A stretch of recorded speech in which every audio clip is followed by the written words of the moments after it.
See, this is my life. It always will be. There's nothing else. Just us. And the cameras.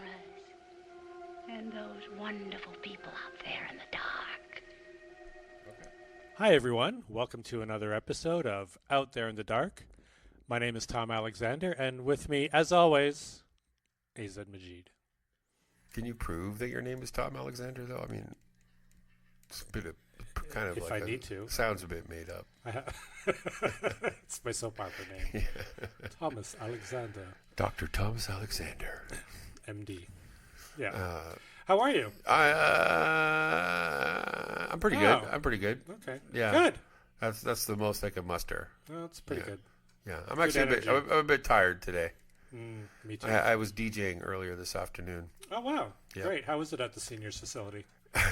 Well, I got a lot of dancing grannies, which was great. Well, funky grannies, you you always like to see that, talking about like young butts and stuff like that. I like this tight butt. Joking aside, how about a shameless plug for your DJing? My DJing? Well, I go to this. I have this relationship with a very cool, like very funky Toronto record store cafe here in the city called High Notes Cafe and Vinyl. And yeah, sometimes I go there and spin my vinyl because I have a good vinyl collection. So. He does. I can attest. Yeah, they're all in boxes right now, but so I'm like the Sunday, easy listening sort of like DJ dude, Well, a lot of meditative, ambient kind of stuff. Oh wow, yeah, good crowd. In and out, yeah. It's a Sunday afternoon. It's a really small place, right? Yeah. But come by sometime. Yeah, I don't do it that often. I just do it for the shits and gigs, right? But it's really fun. Cool. Yeah. All right. Well. Yeah. On to. You're cool, AZ. You are cool. Way cooler. Thank you. You're welcome. Strange new guy. Yeah. Now today. Yes. What are we doing today? Today, well, as many of you know, recently Guillermo del Torro released a new film and his adaptation of Frankenstein. Now, how do you say that first name exactly? Guillermo? Is it actually Guillermo? Guillermo? I thought it was Guillermo. I'm a white Canadian guy. Yeah, well, I've just heard it pronounced so many properly. It's not. No, it was not a personal dig at your whiteness. Okay. It was just like I've heard it pronounced so many different ways, like Guillermo, and like Guillermo, So I just wanted to know if there's a gua or if there's a hua. Let's just call him Del Toro. Hua. Came out in theaters in October. It's currently streaming on Netflix. Right, and this was a big thing for him. Apparently, he's always wanted to make a Frankenstein remake, right, or like his own take on it since he was a kid, apparently, and sort of got close with his version of Pinocchio a few years ago, which is very Frankenstein-y. Very much a Frankenstein type story. We'll get into all of that. He's kind of done Frankenstein in some fashion or another for most of his career, really. He's got a lot of Frankenstein elements, a lot of created creatures and creatures who are outsiders, who are sympathetic. Yeah, that's a big theme throughout. All of his films. Yeah, like the the dictatorial father in Pan's Labyrinth. Yeah. Because he's the hero of the piece, I think. So this has given us the impetus to talk about Frankenstein as an entire mythos throughout culture since the novel was published in 1818, written by Mary Shelley. Yeah, like there's been very few modern myths that have been as pervasive as Frankenstein, right? Literally when I was doing some research for this episode, I was looking up, how many Frankenstein movies can I watch, right? Frankenstein and then Frankenstein adjacent movies, right? Which, similar themes, but maybe not exactly the same, but there are literally thousands. Yeah. Like from all over the world too, which is a really fascinating thing about this whole Frankenstein myth is that it is a universal story, right? Even though it comes from this English teenager, in the 1800s, right? But that's the thing about this story is that, first of all, the person who wrote it, Mary Shelley, was the wife of Pierce Bysshe Shelley, the poet and writer, who was, fairly well known even in his day. Mm-hmm. And they were they were friends with Lord Byron, who was like, the guy, sort of like Twilight Gothic guy of the day, very, very, lived in a castle. King and Edward, whole thing. yeah. Had sex with his sister, apparently. Thank you. Yeah, so, this was the beginning of what they call the Romantic era, or, not the beginning, but you're in the midst of it. And the interesting thing about the Romantic era is, like, it comes right after the Enlightenment, right? So you have this, with the Enlightenment, the 1700s, with all the revolution and all the rights of man and, all that kind of thing that's coming out, using the faculties of reason above anything else. This movement of poets and writers are very much focused on going back to feelings. Right. Feelings, emotions, instincts. They get very interested in more supernatural elements of existence, things that can't be explained through reason.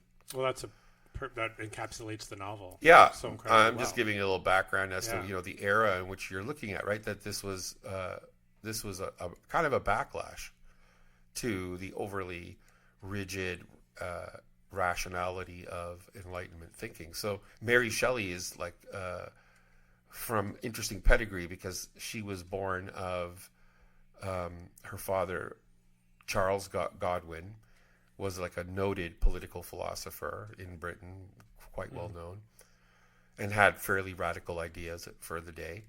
And her mother was Mary Wollstonecraft, who was very well known in the 1700s. She published a book called On the Rights of Women.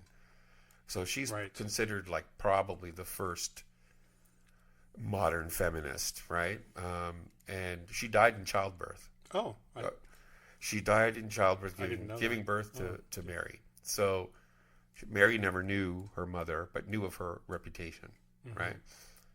And she was obsessed with her mother, apparently. She used to hang out at her grave all the time. And even when she met Shelley, she was only 16. Shelley was already married, but, whatever. And they fell in love, and they consummated their relationship right next to her mother's grave. I'm not kidding. For reals? For reals, man. So that explains some of that Gothic. There's some darkness in these people to begin with. Oh, yeah. But I think it's a darkness born of a kind of again, like in the old Greek kind of god system. They have the Apollonian, and you have the Dionysian, right? And the Apollonian is more, again, very rational, efficient, competent. Plays by rules, law abiding, whereas the Dionysian, which is basically the god of wine, right, is all about frenzy and tribal and pleasure and hedonism, and that fits into the twin poles of the Frankenstein novel or myth. Absolutely. Supposedly rational doctor who creates the monster, and then the monster is this agent of chaos that goes out into the world. Yeah. And it terrorizes the supposedly rational doctor, who, of course, is not rational at all. Yeah. Yeah. I think that there's a lot about that happening with, with Mary Shelley, Byron, and Pierce Shelley. That these guys were like on the cutting edge of a kind of secularism, but a secularism that kind of, again, indulged in mysticism and magic and like an alchemy of sorts. Yeah, and all the things that artists are fascinated by, even though they may not fully buy it, right? They just think that it's like the line from Shakespeare, right? There's more things in heaven and earth that can be dreamt of in your philosophy, right? I think they come from that. So. And then, the very famous story is that the Frankenstein was written because Shelley, the Shelleys, were staying with Lord Byron in his castle. And the weather was so bad that they couldn't actually go out, so they were sort of stuck indoors. And it was him, Byron, Pierce Shelley, Mary Shelley, and Byron's doctor, Dr. Polidori. Oh, wow. Okay. That's a cool name. Yeah, and Polidori is interesting because Polidori was not a writer out of those four people. But what happened was, because they were stuck indoors, Byron suggests to the guests, let's write ghost stories to pass our time. So they all are, tasked with coming up with a ghost story. Mary Shelley, now famously, that's the origin story of Frankenstein, because she, I'm not going to go into her whole all the different influences, but she was a very intelligent, confident, very out of step with the other women around her, right? And she was 17 or 18 when this happened? Yeah, she was 19 when the book was published. Right. So I think 18 when she wrote it, right? And she had these nightmares about this guy, a man, a scientist building a man, and the man coming to life. So yeah, she had these nightmares, and that's what led to her writing the story. The thing about that her story was the only one that actually survived, because I know that Byron's story was, never finished. He had started something. Well, how could they compete? Yeah. And then Pierce Shelley also wrote something, but he was having trouble with it. They were taking a lot of laudanum as well, apparently. As one does. But interestingly, besides Frankenstein coming out of it, it was the doctor that was Byron's doctor and friend Polidori, who wound up publishing the first vampire novel called Vampire. And so it's interesting that both a Frankenstein and a Dracula movie books came out of that one night, right? That's crazy. Pretty crazy, man. That's the laudanum speaking. It's all about laudanum. Yeah. Where do I get laudanum? I'd like some. So all to say that then this book comes out. Now, the book is like what you call an epistolary novel, which is like it's all written in letters. So it's like it's very layered, and that's also very interesting about the book, which is kind of postmodern, right? Because you have this ship's captain who picks up Victor Frankenstein in the north in the Arctic, and he's writing letters back home, and he's telling the story that Victor is telling him about what actually happened, right? And then the monster tells his story. And then the monster tells his story later on, his tale, right? So it's got that multiple perspective layers of narrative in it, which is really interesting. Yeah, right? Which Del Toro tries to do in the movie, and his part of his goal was to make a film version that was more closer and authentic to the novel than other previous film versions were, which most of them differ completely. I mean, what did you think of Del Toro's film? I liked it. Yeah, I thought it was. Me too. I'll tell you, there were things about it I didn't like, but I'll say what I did like. First of all, it was a beautiful looking movie. Yeah. Stunning. Like, really. The colors were. Yeah, just absolutely gorgeous, like set pieces, and really well directed and stuff. I really loved the take on the monster, the creature, by what's his name, Jacob Elordi. Yeah, a really good interpretation, in my view, because a very attractive, repulsive kind of creature, and I think overall pretty good. The thing I had the most problem with this is going to sound bad, but I didn't really like Oscar Isaac as much as. I've heard a few people say. Yeah, exactly I thought the portrayal of Dr. Frankenstein was uninspired. It seemed like a very typical, ambitious, scientist of the time, but I found he's a bit like mad scientist, kind of screaming a lot, and he goes nuts. The whole relationship between him and Mia Goth seemed very undercooked. Super undercooked. So I would say that's a big problem, but ultimately I think it didn't ruin the movie for me, just because there's so many different aspects to the movie that I could appreciate. I will say that again. I think it's a really good movie. I don't think it's a great movie, and I don't think it. I think there are better versions of Frankenstein. Oh, for sure. Yeah. So, we could talk a little bit about that if you want. Well, I agree with you on the film for sure. Like, you and I are on the same page. Yeah. You saw it in the theater? Yeah. Yeah, me too. And it's absolutely lavish to look at. But the one criticism I'll make on the visuals, and you saw it in the theater, so, but some of those visual effects with the wolves and stuff, that was pretty bad. There was some bad VFX, and I was like, "This is a big budget." Yeah, that's true. I didn't even think. But, you're right. There were a couple. But I did love the way the framing device with the ship was used and the ship's captain. All those scenes in the Arctic are amazing. I was thrilled that it kept the relationship between the monster and the old man and the family pretty close to the novel. Yeah. And it was just like, and again, Jacob Willardy's performance was terrific. And, and the characterization was, you've never seen anything like it in another Frankenstein film. No, that's true. I mean, when we get to other versions that we like, there are a couple that I've seen that have been in the similar vein of what Elordi's doing, where there's a real softness. I mean, Frankenstein the monster is always innocent in a sense, right? He's not really the monster, of course. No, of course not, right? But the thing about even Karloff's Frankenstein is he's always just about like friend, like he just wants a friend, right? He just wants some. He wants entrance into the human realm, right? With while of the privileges of respect and dignity and all that stuff, right? So I think it's a bit more complicated in Bride of Frankenstein, which is the only other Frankenstein movie I can think of where he speaks. Well, I guess unless you count Kenneth Branagh's film version, which belongs in the toilet, but but really that he. I think we have more jokes about that movie than almost any other. Yeah, for sure, it's the worst Frankenstein. That and the Mutiny are the two that I think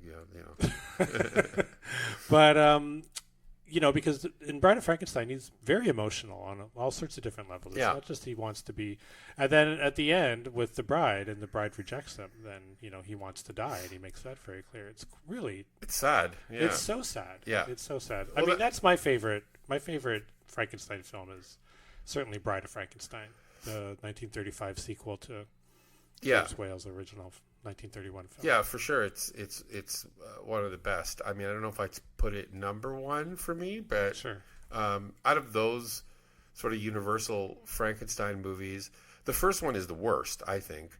Really? Yeah, I actually find. I mean, there's a million of them, but I'm talking about the first three, which is would be Frankenstein, Bride, and Son, right? Right. And out of those three, I like Bride and Son. I actually like Son best out of all of them, because I hadn't seen Son of Frankenstein, and I was blown away by like I thought. First of all, talk about your German expressionist films. No kidding. It was so like a throwback, you know, and like very von Sternberg or something like that, right? So. There was a lot of really just gorgeous, like that, just the way that things are framed in the castle there with very geometric. To me, it was very Murnau. It was very like like Murnau, exactly. Yeah, like so I just thought the aesthetics on that one were like really fascinating. The castle was incredible because it's like this sparse. It was the complete opposite of every other castle. Yeah, it had a kind of a weird avant-garde quality. Bricks. It's this. Yeah. Yeah, and just because I had never realized how much of one of my other top 10 versions of Frankenstein, Young Frankenstein. I mean, that's a remake of Son of Frankenstein, basically. I couldn't believe it either. It has that same character. I had never seen it before either. Never seen Son of Frankenstein before, and so I watched it because you watched it, and I'm like, oh my god, like the whole Kenneth Mars thing. Yeah, with the arm and the arm. I didn't know that was brilliant. And that scene, and he was great with the darts. Yeah, darts. Yeah. And also the overarching theme of Young Frankenstein, putting the comedy and satire aside, is the sins of the father and how you come home and you don't want to be what your father was, but you can't help it. There's a legacy challenge there almost, yeah. And then you also have what has got to be Bela Lugosi's greatest performance in any movie. Yeah. Oh my God. Oscar-winning performance. That? I don't know. I 100%. I had no idea that was in that movie. I didn't even know it was him for a long time. Yeah. I was like, who is that guy? And then I was like, oh my God, like it's Bella, and he was great. He's amazing. Igor, and his Igor, that's the best Igor I've ever seen. Yeah. And he's the one with the relationship of a kind of master father, but a kind father in many ways, right? To the creature, to the right? Monster. Yeah, to the monster. So I think Son is my favorite, Bride, then the original. Right. Do you want to go through more that we think? Yeah, I mean, there's one that is very close to my heart, I will say, and it's purely subjective. Okay. Because this one is the first piece of recorded film I remember ever seeing in my entire life. I was 5 years old, and I know I was 5 because when I was a kid, we moved around almost every year, and I remember the house that we were living in. Oh, okay. And I was sitting up late with my dad in my pajamas watching TV, and there was a cut in the film from a laboratory wide shot to a close-up of, I think it was Dr. Frankenstein. Right. And I asked my dad, how did they do that? Oh. And he's like, how did they do what? So I'm like, well, how'd they go from like the big picture of the thing into this little picture of the guy's face? Because I don't know. and so yeah. And actually, when I went to film school, I became an editor, and I guess I figured. Then you figured it out, right? Figured it out. Yeah. I was an editor. Yeah, that's cool. That's a cool story. Yeah. So one of your first. That reminds me so much of a movie that I think we both really agree is one of the best. It's not really an adaptation, but best use of, I guess, the Frankenstein, especially the film tropes. In a movie was the early 70s film called Spirit of the Beehive, right? By this very like obscure director, Victor Iris, right? Mm-hmm. Or Vincent Iris. But it's like, really, that's a story of just post-Franco Spain in this very small, tiny like village. I just love this opening too, when this truck it's comes. Actually the beginning of Franco's reign. It's right after it takes place in 1940 at the end of the Spanish Civil War. Right. And so fascism is just started. Just starting, right? Yeah. Okay. It's just after the war. You're right. Yeah. So then there's this is a village that's so small that basically they have a distribution truck. Visit them every once in a while with movies that have, probably like years old. Like, this is in the 70s or in the 40s, and the movie came out 10 years earlier or whatever, right? And they get Frankenstein, and they show it in their like local town hall. And there's a family at the center of the movie. It's a very complicated story. Basically the father is like a professor, but is like has had some. Has been cozying up with the government, and the mother has had an affair with this soldier, right? And you have these two little girls, and the one little girl who's kind of the center of it, she's just this amazing. What a performance! Yeah, amazing performance, beautiful little child, with a very innocent face. And when she sees Frankenstein, she gets obsessed with these two questions. She's like, "Why did he kill her?" Because like the little girl in Frankenstein. And why is he alive, or something like that? Why did they kill him? Yeah, why did they kill him? Exactly. And then they're basically, the sister is telling her, he's coming. She's trying to scare him and scare her. It's the way that it's so much from a child's point of view, this movie, and it's like it's about this girl who she sees the humanity in Frankenstein only, and that's why she's like, why are they torturing him? Why would he kill her? Like she doesn't believe that he would kill her. And then there's this beautiful part where she has a fantasy where she's now inserted in that exact scene down by the riverbank. Mm-hmm. And they have this very realistic looking Frankenstein character come. So they recreate that scene, right? Yeah. Yeah, I saw an interview with Victor Iris where he said, the scene in James Whale's 1931 Frankenstein where you've got the monster by the lake with the little girl, that image tells you everything you need to know about my film. Right. About the Spirit of the Beehive. Because to me, it was such a beautiful film. I had never seen it before.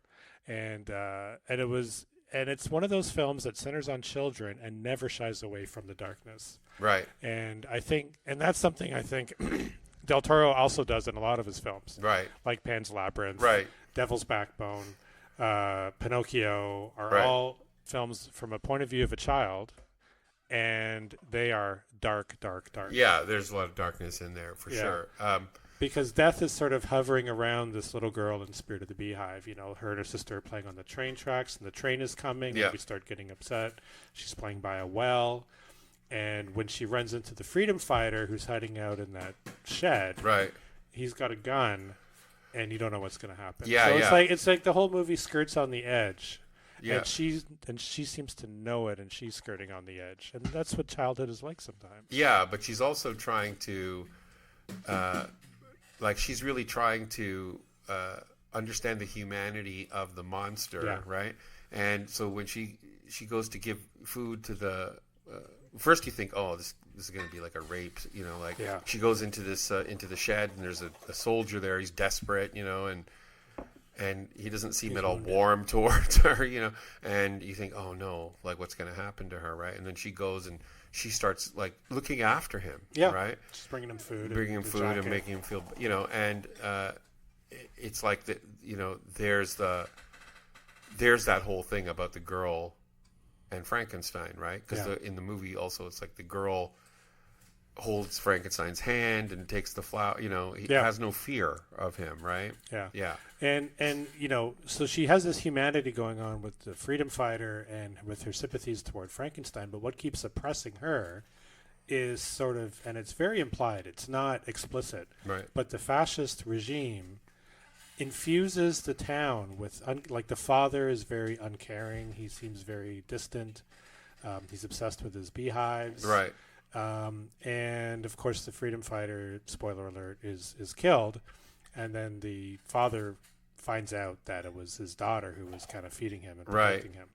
And you know, and I saw an interview with Guillermo del Torro, who said that Spirit of the Beehive was one of his top 3 favorite movies of all time. Right. And again, you can see those echoes throughout, and especially in Pinocchio, which similarly is about an innocent boy who is constantly under oppression from his environment. Right. And what's behind that oppression and behind the unfeeling people in his life is the fascist government at the time. Right. Yeah. And I felt both films did that, you know. For sure. Yeah. There's a lot of you know, there's a lot of politics in the original Frankenstein. But here's the thing about Frankenstein, though. You know, like the myth is so. One of the things that's so amazing about it is that it's very rich in terms of its. You can interpret it in almost any way. Like there's. You know, there's clearly like the man overreaching to God, right? Theories in there. There's the parenting, the fear of parenting, the shock of giving birth to something, creating something, the artist who creates something and unleashes it on the world. You know, the damning patriarchy, where it's the father who trying to destroy his own son. Yeah. So, you know, the interesting thing about the way I mean, I'm always going to read it more like this, you know, because you know, I like taking the psychoanalytic view. And one thing about Frankenstein, the interpretation I've always loved is the one that is about, you know, the split personality, so to speak, right? Or the kind of divided self. And I think that, you know, Frankenstein, you can read it this way. Victor Frankenstein is a guy who is so ambitious. He's looking to transcend humanity. He wants to be a god. Yeah. Right?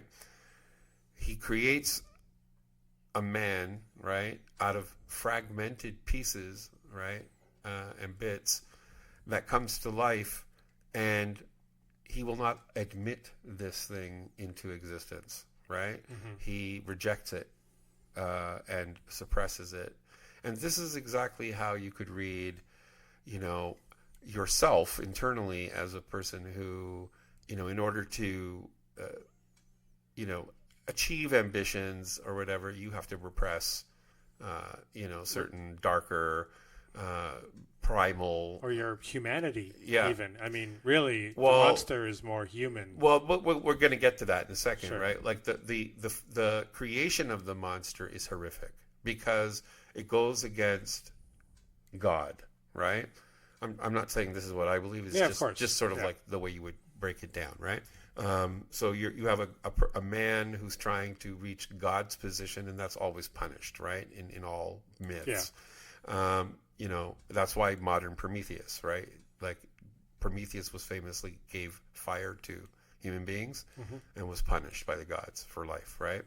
So it's that knowledge, that sense of technology. This was also a time, when industrial revolution, technology was now going to save everybody's life, right? Yeah. And this was also in the air at the time of the writing. A lot of scientific discoveries and an emphasis placed on scientism, right? A kind of way of looking at the world through, again, a rationalist, telescope. So you have this split character, right? This guy who, in order to achieve a kind of status in the game, in the world, right, has to repress these elements of himself. So he creates this id figure, for a better word, and it immediately gets rejected by its creator. Right. Because, as I was saying earlier, with his constantly saying his name over and over again, he merely, by achieving this godlike thing, by creating a man in his own image, he's also, sort of damned himself to being only human, right? Right. Because that's what his creation reminds him of, right? That this mirror of him, he's staring back at him. Is staring right back at him. This is so, look at all these couple other 1800s horror novels. Robert Louis Stevenson, Strange Case of Dr. Jekyll and Mr. Hyde. I think that's 100% a rip-off. And Oscar Wilde's The Picture of Dorian Gray. For sure. Yeah. Very much the same themes. Oh, yeah. Hugely. Which then gets picked up by so many people, think of Patricia Highsmith, whatever, where it becomes the costume or the masquerade that the psychopath puts on, right? Right. Again, any you call this more adjacent Frankenstein, but any situation in which you have a powerful dominant who is manipulating a weaker, more fragile. Like the movie The Apprentice with Donald Trump and Roy Cohn. That's a Frankenstein story. Wow, for fuck's sake, man, you can't get more Frankenstein than that, right? There is nothing more Frankenstein than fucking Trump, But yeah, 100%. The metaphor works on anything that you create, right? So not just give birth to, right? But also because give birth to is a metaphor for creation, right? So give birth to is a bit more. It's more quote unquote maternal. It's more. There's more of a nurturing feeling to it. But when you create it out of a lab with science, with rationality, that opens up the schism. Yeah, and I think there's a lot in there about the fact that a young proto-feminist like Mary Shelley is the one who writes about men.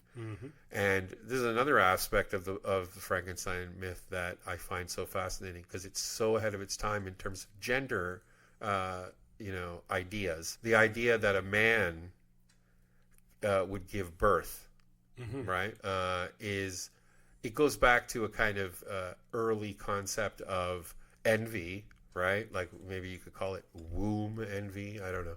But I think men have always envied the fact that they cannot actually give birth. They cannot produce life. Right.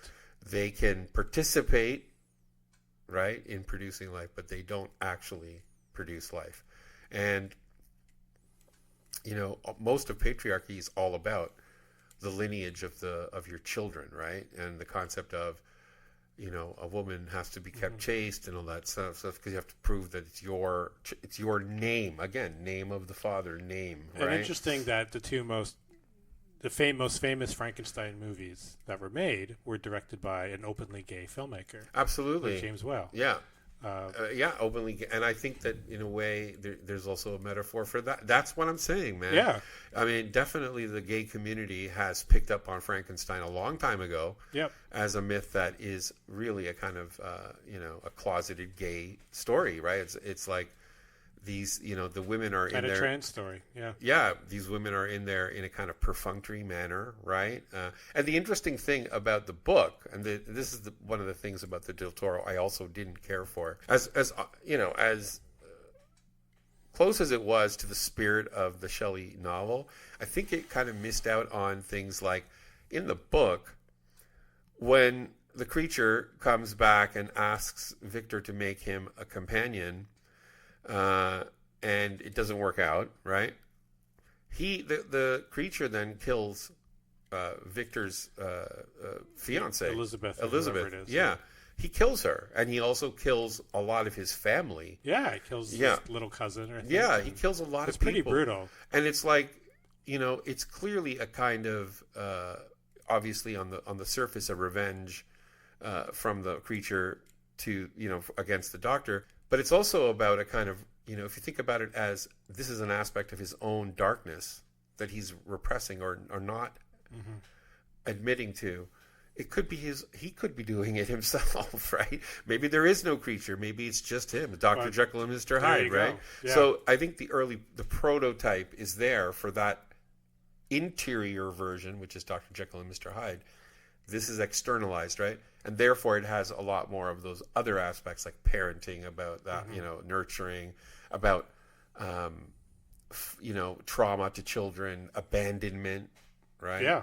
Because the interesting thing too is like, Mary Shelley's mother died in childbirth. So she was an abandoned child, right? Or she felt abandoned, right? Sure. And Victor is very much abandoned by his father in the, in the sense that he treats him like shit. And he was in the Del Toro movie. Yeah. Because I don't think that's in the novel, is it? This whole it is that his mother dies young. Yeah, his mother dies young. I don't remember any sequences in the novel where the Doctor's father is treating him poorly as a young.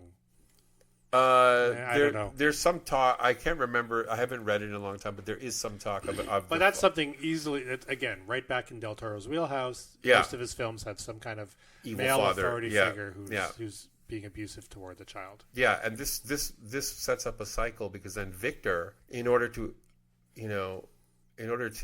achieve the approval of his own father, attempts to do this, beyond human thing, right?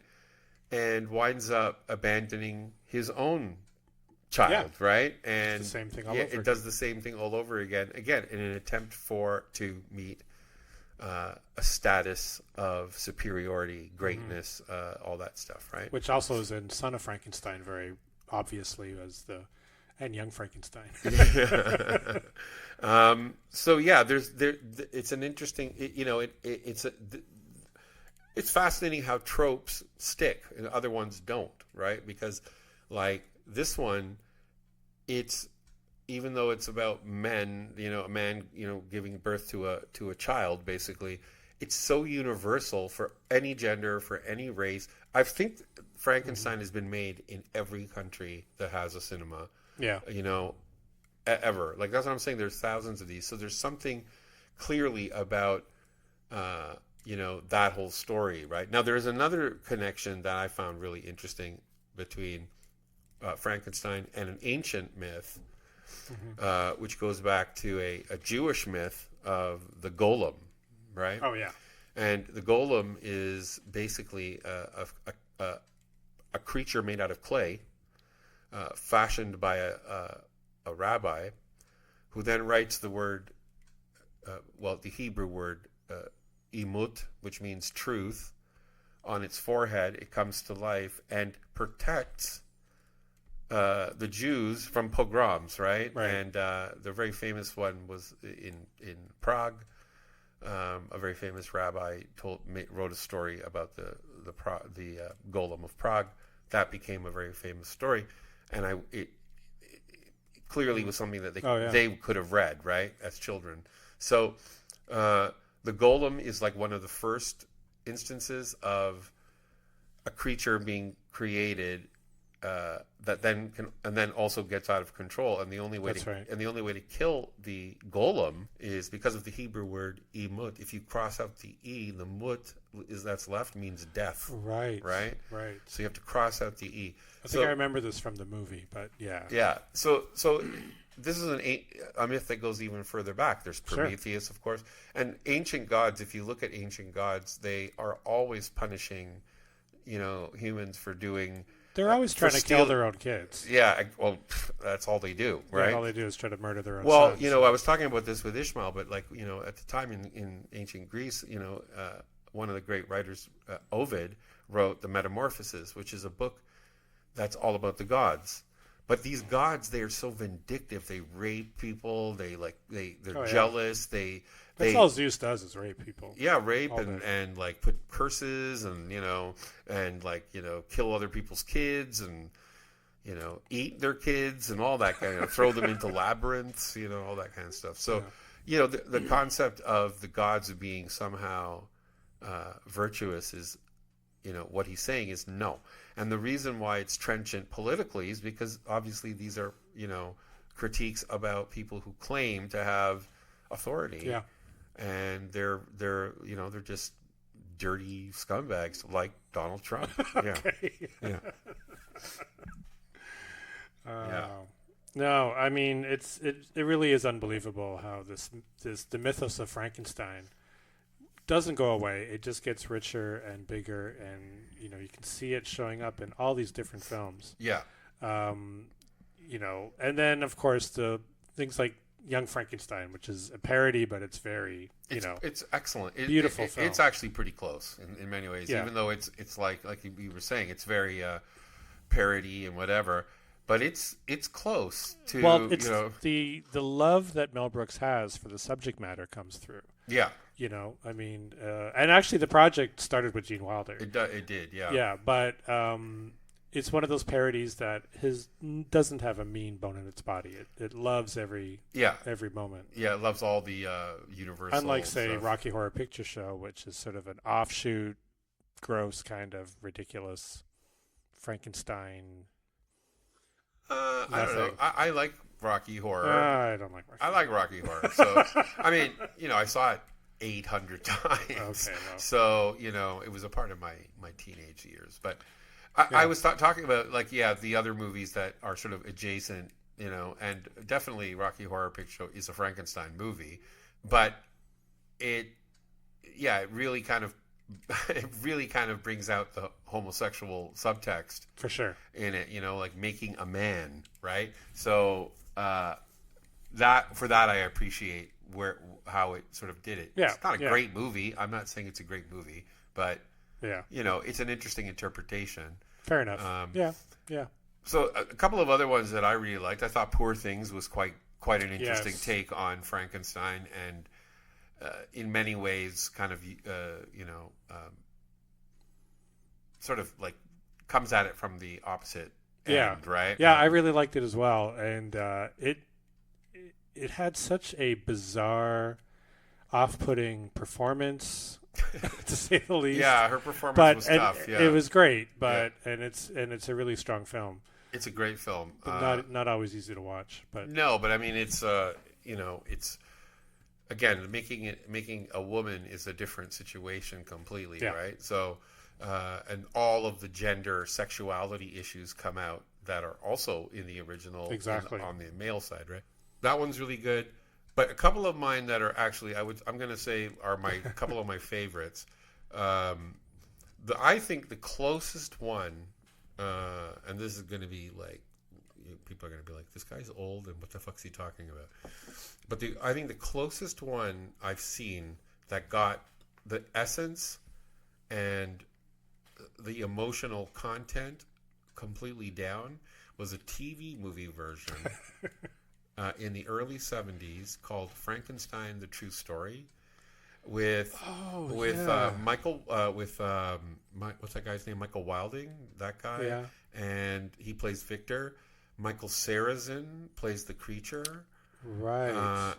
James Mason is Polidori. So it's a mix. So this was like a 2 or 3 part television thing So it's long. It's about 2.5 hours, 3 hours, right? And it includes characters from that night, like right in the story. So it's not the Bride of novel. Frankenstein does that too. Yeah, it has Polidori in it too. But he's in the sort of non-diegetic part of it, right? Sort of like, I don't think Polidori's in it. It's like Bride of Frankenstein starts with the three with Shelly and Byron. They're doing the ghost doing stories, their thing, and then she starts telling the story and recaps the first film, right? And then it launches into the rest of the film, right? So, and in this one, what I liked about it was, even though this is not in the book, is when Victor creates his creature, he's actually beautiful at first. Okay. Like very, very pleasant to look, like, if you like Michael Cera. Yeah. He was considered kind of handsome back in the day. Yeah. So, and he's learning like My Fair Lady style, which is also another Frankenstein thing. Good point. So, but then he starts to deteriorate. And so you start to see. I want to see this. Yeah, no, it's really good. You can get it on YouTube. Really shit version, but yeah. But this one, I thought it was great, even though it takes a lot of liberties with the material. It gets to the heart of, by doing that reverse, like first everybody loves him, and then it's just like the rejection over time is just brutal, right? Because he was once loved. I don't think I've ever seen that in any Frankenstein story. No, and it's there in the novel too, like that he wants to. He gets over time. It's in the movie too, in the Del Toro, where at first he's trying to teach him and be nice, but he chains him from the very beginning. Yeah. His fear of him is, totally outweighs his compassion, right? Because you're thinking, why does he chain him like from the very beginning, right? And like that's the problem, right? Was this TV movie directed by anybody notable or any? Remember? I don't know. Okay. But there's a lot Most of them weren't. There's a lot of British stars in it. It's a British production. Oh, okay. Like John Gielgud's in it for a bit, I gotta see this. Yeah. James Mason plays Polidori really like gross, greasy style, right? Jane Seymour was in it. She's like she's one of her first things. I think by contract she had to be in every single 1970s and 1980s TV British everything. Yeah, that's true. Until she got Queen Medicine Woman. Yeah, Medicine Woman. Yeah. Which is the greatest thing I think and ever created in mind. So that one is great. The other one I'm going to mention quickly is It's Alive by Larry Cohen. Oh, wow. Yeah. Unfortunately, because Larry Cohen, nobody gives a shit about him anymore. But he's great, and I've always been a big fan. And It's Alive was one of those movies that I thought, oh my god, this sounds ridiculous, And then I was bawling. It's so good. I was bawling at the end, Yeah.